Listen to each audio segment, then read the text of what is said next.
सत्ता की चाहत जीवन की महिमा को छुपा देती। हम दुनिया में अपने उद्देश्य और आह्वान को पूरा करने के लिए आए हैं, सत्ता पर कब्जा करने और लोगों को नियंत्रित करने के लिए नहीं।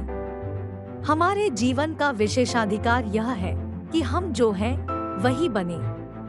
सत्ता के लिए हमारी अत्यधिक इच्छा, असुरक्षा, अपर्याप्तता या दूसरों से सत्यापन की आवश्यकता की भावना से उत्पन्न वर्तमान के साथ हमारी अतीत की पहचान को प्रभावित करती है।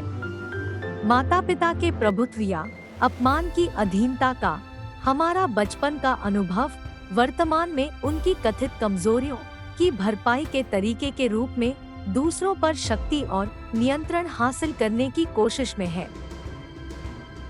जब अतीत का मन वर्तमान से जुड़ता है तो हमारा अहंकार हमें नियंत्रित करता है। भीतर और बाहर की तरह अगर हमें अपने आंतरिक प्रदूषण और वर्तमान के साथ अतीत के संबंधों का एहसास होता है तो हम अपनी आंतरिक लालसाओं को नियंत्रित करने में सक्षम होंगे। अपने आप को अपने पागल दिमाग से बचाएं, खुश रहें और खुद पर नियंत्रण पाने पर मुस्कुराएं।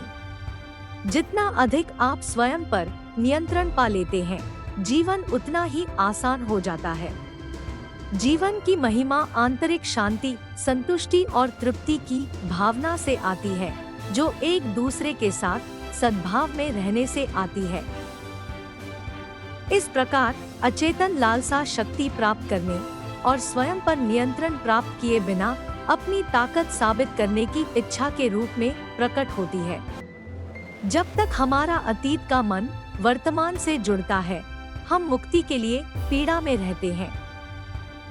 सत्ता दूसरों पर प्रभुत्व के लिए नहीं है। वास्तविक जुनून हमारे भीतर है और अब हमारे लिए उपलब्ध है। वर्तमान में रहें और अपनी शक्ति की खोज करें।